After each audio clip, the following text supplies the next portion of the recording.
This week's show is sponsored by Wellness Core. History's filled with stories of dogs and other animals behaving differently before natural disasters like earthquakes. In 373 BC, the Greek historian Thucydides wrote that dogs, rats and snakes deserted the city of Hellas just days before an earthquake. And in 1805 in Naples, dogs, sheep and oxen apparently started calling just minutes before a quake, and horses bolted in a panic just before the San Francisco earthquake of 1906. But why? Can dogs predict the future? Or is there an early warning sign that they can sense that we can't? Welcome to the Dog Scholar.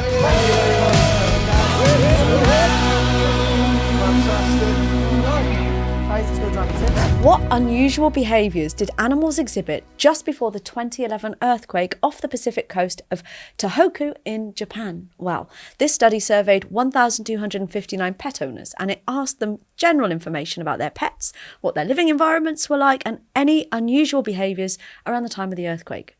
It also looked, now there is a point to this, at milk yields of cows around the time of the earthquake. Just under 20% of dogs showed unusual behaviours, like being restless and sticking close to their owner. And this was up to a day before the earthquake happened. Actually, 17% of cats did too, and they'd mainly hide or escape. Now, the closer they were to the epicentre, the more unusual behaviours they could see. Whatever was triggering the dog was much stronger near the epicentre. And cow milk yields decreased significantly the week before, within about 340 kilometres of the epicentre. So animals could definitely sense something that we can't. And if dogs could give an early warning, it could go some way to helping people get to safety at an early point in time and help us to reduce the casualties. Have you ever experienced an earthquake? I've experienced a low milk yield.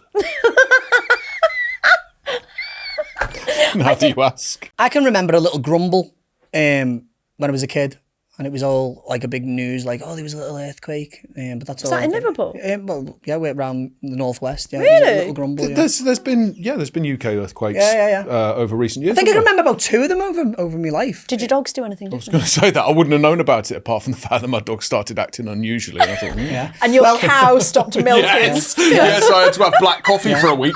Yeah. Yeah, I can't even remember where I was. I can just vaguely remember something like that. I must have been really young. Wow. I mean, you're like my age, so you must have been around them times as well. You must have remembered it on the news. But no, I can't. No, it obviously didn't have enough emotional savings It didn't affect me down in Newport. I've got family over in New Zealand. Yeah, and it's a serious issue there, isn't it? Yeah, it is. Yeah, and on and around, off New Zealand as well. Obviously, that entire part of the world is far more prone to it. So it's not my cup of tea, to be completely honest with you. Sorry, New Zealand, lovely place, lovely people. I'm just not mad keen on the potential for earthquakes. Yeah, I'm the same with Australia, like when spiders can drop kick you and stuff. God damn. Yeah. But what do you think it is that the animals are sensing that makes them behave differently? A trembling earth. Yeah. Potentially, I guess. But it's before, it's like they're having a premonition. It's like they're psychic or something. It'd be interesting to know whether or not a milk production decreases if an animal's stressed. Yeah, probably will, or in an anxious or maybe it's a state, technique issue. I don't know enough about lactating animals. No, nor do I. We need a dairy farmer. We do. We need a dairy farmer on here, don't we? Women who've given birth, can they struggle to produce milk under stress? There are many conditions under which we can struggle to produce so milk. It wouldn't be out of the realm of possible that the cows are doing the same thing, wouldn't it? But then what is happening to make them stressed? Yeah. That's it. What are they sensing? I don't know. What's happening so far before we are able to tell that an earthquake is happening? For all Rough of our hands. technology... That's what they're sensing. Probably the same sort of thing that happens when dogs know that somebody's coming home before they actually turn up, and you think when you able to pick up on the sound of the vehicle or timings or whatever else, not that there's going to be a timing for an earthquake, but I mean, their sensitivity to environmental events is probably far greater than ours anyway. Birds will leave trees, won't they, when there are storms or whatever that perhaps we haven't picked up on, or there's all manner of things that could happen. Maybe it's like it's something that they have, but like people, some are more gifted than others. Some are more in tune with it than others. Do you know what I mean? It could be. Like some people can be like, there's something wrong with them. I'm going to ask them if they're okay, where someone else might be like, I don't even know what's going on. Just talk about your business. Yeah. It can be like an intuition thing, or maybe it's like a sixth sense that some of them have better than others, who knows? The bit for me is that it seemed to increase, that you saw it more prominently the closer you got to the epicentre. So there was definitely something, whatever they're sensing is directly related to the earthquake, or some sign about the earthquake happening that we're not detecting, that we don't know yet, that signals an earthquake is going to happen. So there's definitely something tied there. But for me, I don't know what. I mean, we know that dogs are sensitive to the magnetic field. We know that they have special receptors in their eyes that allow them to perceive the Earth's magnetic field. But I couldn't find any conclusive research to suggest that the magnetic field was associated with an earthquake. Tremors. Yeah. Surely sort maybe of like the other 80% of the cows, they should have moved closer to the... It's all going down. You're milking this one. Yeah. I'll do another. I wonder how much of it is, obviously it makes sense, doesn't it? The closer you are to the centre of a trembling earth that's about to crack open, the more likely you are to be able to feel it. But I wonder how much as well owners, assuming that you have some sort of idea that you're living somewhere on or near a fault line, or that there's a likelihood of something being there, are you in yourself more attuned to picking up on something where you think, is that the potential for it to be, and are the dogs responding to that? Maybe intellectually, humans have just got so much that we're doing that we're not quite as in tune with our surroundings as animals are, who think in a quite simple form, eat, sleep, drink, repeat. You know what I mean? So maybe before there's anything actually detectable in the sense that we're feeling it, maybe there's mild grumbles that they're just a little bit aware of, and it startles them. Who knows? Has your dog ever sensed something's wrong before it happens? We I suppose so, because I train them to, and they better have. Yeah, we have it in when we're training like surprise attacks with when we're training dogs for the police, the prison services,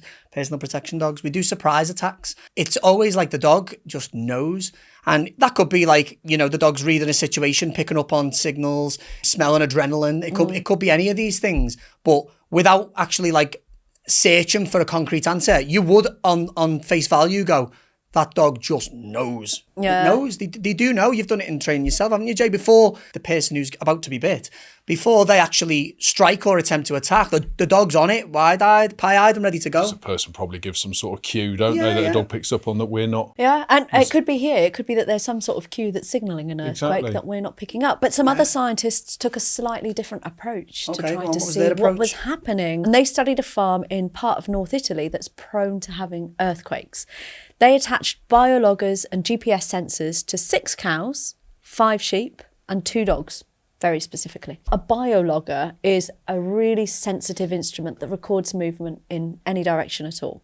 And in this study, there were more than 18,000 tremors and one 6.6 magnitude earthquake. So there was a lot of activity, a lot of seismic activity. And they found clear signs that the animals were anticipating the quakes up to 20 hours ahead of tremors. And again, like the other study, the closer they were to the origin, the earlier they reacted. Now, it could be that they sense a signal that's diffusing outwards. And days before, we know that you have shifting tectonic plates that squeeze rocks along a fault line, and that can release minerals that expel ions. So could it be that the animals are reacting to that? Maybe it smells different. Yeah, well, again, what animals and how acute is their Well, 6 smell? cows, 5 sheep and 2 dogs. Yeah, so, how acute is their smell? Like with a dog, we know it's really, really acute.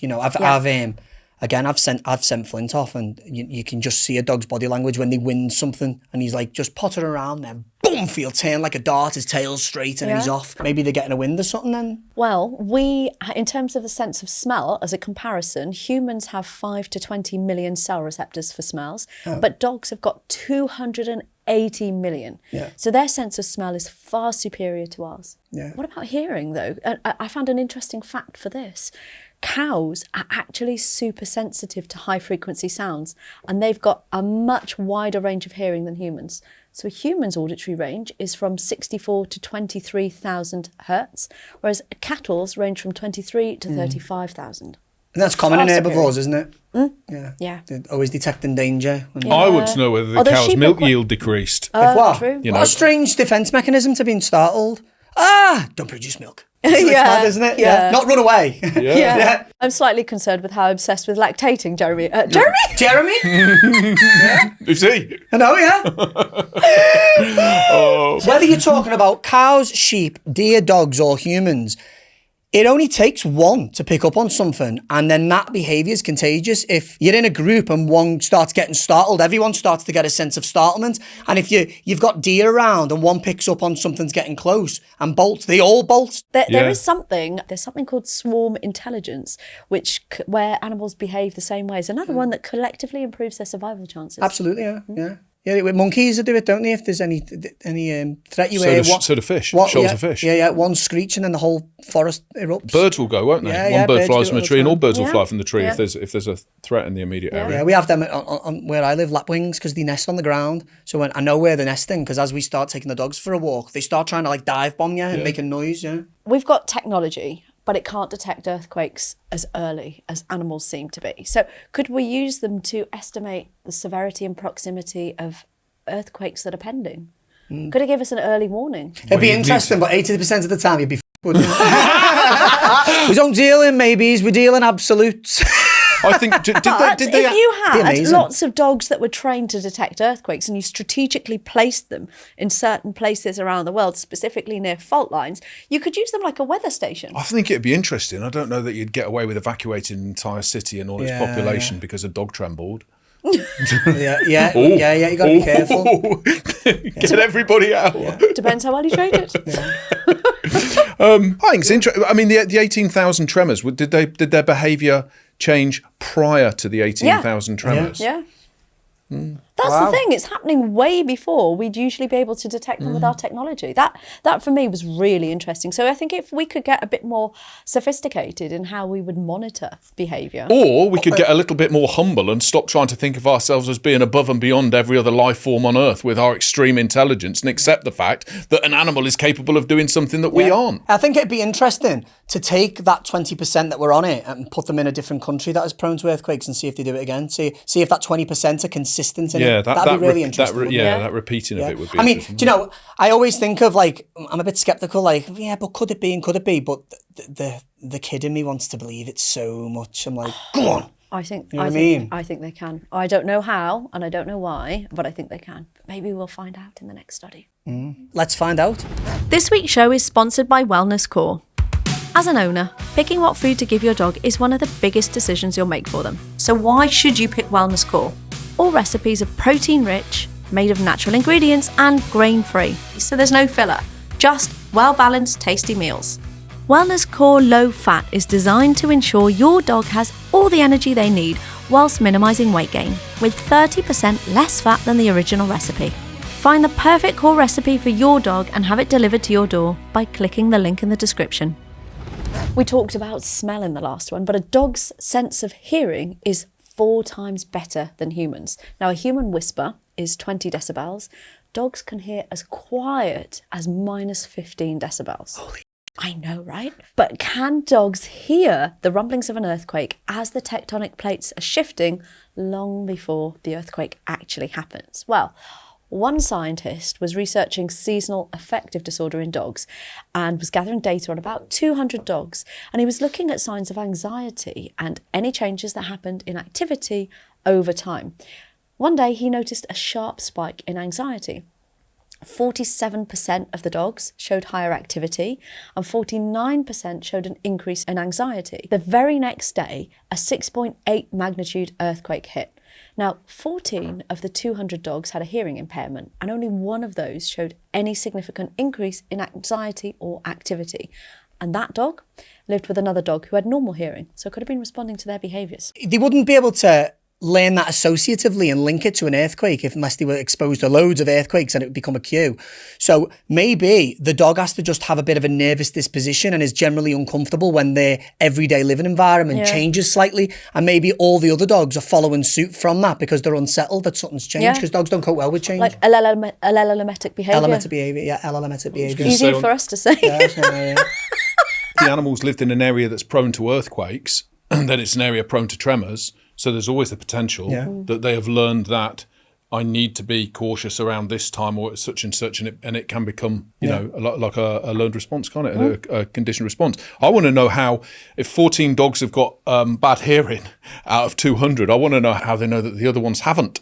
You know, on Do that. who did the hearing tests on 200 dogs? Yeah. I think they Anyway. were already identified. Yeah. They Alright. were already identified. But that point, actually, why is it that some dogs showed changes and others didn't? That's a really good one. Again, Because it you know, doesn't I work. could put dogs in an environment like on my Individuality, field, and a dog of a more nervous disposition will stand next to a dog that's really bold. A lorry will go past the road. That dog will be all to air, and that other dog will just carry on sniffing. You know, it matters. Yeah, I think a lot of things like that. You can put Yeah. 400 people out in the cold. Yeah. 150 shiver. Yeah. The rest don't. You know. There were some more findings for this, which I think are really relevant to that point. And they found that dogs with pointed pricked ears showed more anxieties than those with floppy ears. Stop laughing at the word that I just said. I didn't know you were going to say ears. But they also Yeah. found that dogs with smaller head sizes showed greater increases in anxiety. Now, there is a thing here, because animals with smaller heads have actually got better high-frequency hearing. So it all does tie in. It could have been higher frequency sounds that relate to seismic activity, maybe from rocks breaking and scraping Well, underground. that makes more sense, doesn't it? Because their ears are more designed for purpose. You know, the floppy ears thing is something we've bred into dogs. Yeah. Pricked ears are going to be more. You're more Capturing open, more receptive. sound. That's of what, course, that's what I like mean. yeah. That's how they're meant to be, to capture sound. With the sounds and the ability to hear high pitched sounds, I've worked with in excess of 5, say, dogs. Where when I've been there with the owners with the dogs, they've caught mice. And they've been in a wide open space where it's windy conditions, and all of a sudden they'll run over and bounce like an Arctic fox and come up with this squealing vole or a little mouse or whatever. And never in a month of Sundays would you be able to hear it. Certainly not from the certainly not from the Flint's distance obsessed from with where looking for them. the distance from where they are. So yeah, again, you know, more than likely that they can hear aspects associated with something as significant as you know, plate tectonics, you know, that they can hear sounds associated with it. I mean, regardless of earthquakes aside, it did make me wonder, just that point, whether that could be applied for dogs for certain jobs, like search and rescue dogs, for example. If you could breed that into dogs, they have pointier ears, smaller heads. Whether that could help to improve their hearing for high frequency sounds, make them more likely to locate somebody that's stuck under rubble. It's interesting though, Yeah, isn't it it? made me think. It definitely made me think. What about the listener questions, Jay? Okay, question 1. Meg from Monmouthshire. Can dogs predict the weather? Do you think they can tell if it's going to rain just by smell? Or do they have no awareness of the climate? Appreciate this is quite a hypothetical question, but would love to know your thoughts. Love the show.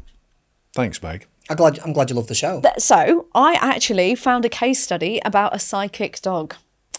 It was back in the 19-something or another's, and it was this dog that apparently could tell how many fingers you are holding up behind your back. And they did it in a room with no mirrors, and the owner went out the room and the dog could get it right every single time. Clever hands. I sense a clever hands story coming on. Apparently they even entertained the president.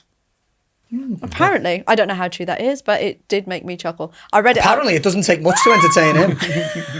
I've seen. There's a. I'm going to spoil it. Spoiler alert. Go on then. There's loads of stuff like that you see on YouTube, and the comments are filled with, "Oh my God, this is amazing!" But really, what they do is the dog barks on the cue of blinking. So they just do. They blink, and the dog barks as many times as you. But it was someone that had never met the dog before. I want to see the video of this. Yeah. Well, it was before video was invented. Yeah. Well, again, isn't it? Very Isn't convenient. it ironic that it's never been repeated again? Ooh. But what about the weather? What about predicting the weather? So, you know, like you get those weather stones, like you leave it outside and it's wet and you can tell it's raining. Do you reckon what happens with your dog? You leave it outside, it's wet, you know it's raining. Well, you know, I've not seen anything from dogs, but cattle will change. They'll all lay down when it's gonna start pissing down and that, won't they? They change what they're going to do in prediction of weather. So maybe it's not of the realm of possible. Maybe it's an air pressure thing. Do you know, when I'm driving He's gonna go on for along, milk I yields love now. it when I see cows lying down when it's not raining. Yeah. Because I just think, I disprove that, doesn't it? That's what Do you they know say, what I mean? What's your sample size? But yeah, there is the tales of cows that will, you know, lay down. I'm not saying it's concrete, but I'm saying, like, you know, it's what they say, isn't it? It's grass, that's why. It's not concrete. They always don't seem know to be about- laying down when it's pissing down anyway. I just think that Maybe they just get it a wrong. dog, an animal, is perhaps more in tune with atmospherics than we are. Yeah. If you Hang on, took- let's just go back a bit. How many times have you gone outside and gone, oh, it's going to piss down, and it doesn't? Maybe a cow's doing the same thing. Oh, it's going to piss down. Oh, no, it doesn't. Yeah. So what we're saying is it's guesswork. Yeah. Yeah. They're about as good at telling the weather as most weather forecasters. Yeah. Question 2 is from Gwendolyn. Why does my dog eat grass? There's many reasons why dogs eat grass. Then it can be deficient in nutrients. It can be they want to make themselves sick. Some of them do it for fun. There's loads of reasons, isn't there? Do they do it sometimes for displacement behaviour? It can be. It can be. They can do things as an altered behaviour. I have seen that before, where like I'm not doing that. I'm just doing this instead. Yeah. But again, that's like Bit like how a you perceive teenager. it. It's not concrete. Yeah, Like it's a not moody concrete. teenager that you're asked to do something. And they're like, oh, I'm so busy flicking this pen. I can't possibly tidy my room. And I believe it would be elemental behaviour can come into that. If one dog's around another dog doing it, they'll pick up the habit. Yeah, that's true. Yeah. Like So one I've seen that. teenager ignoring you and then all of the teenagers ignore you. Yeah. It's a frigging nuisance when they start eating grass. I think it's perfect. I think it's because it's so prevalent across the species. Then it's clearly a perfectly normal behaviour, isn't it? Why they do it? Anyone's guess, really. You know, you can narrow it down to, like you loads say, of reasons, but there could be loads more. yeah, Do you know what roughage, I mean? I wouldn't feeling worry about sick, it. minerals, fibre, or whatever. Roughage and fibre, same sort of thing. Yeah. Or it could just be that you've got a cow, Gwendolyn. Yeah. You think you've got a dog. Yeah. Just keep an eye on the milk yields in case there's an impending earthquake. Yes. Yeah.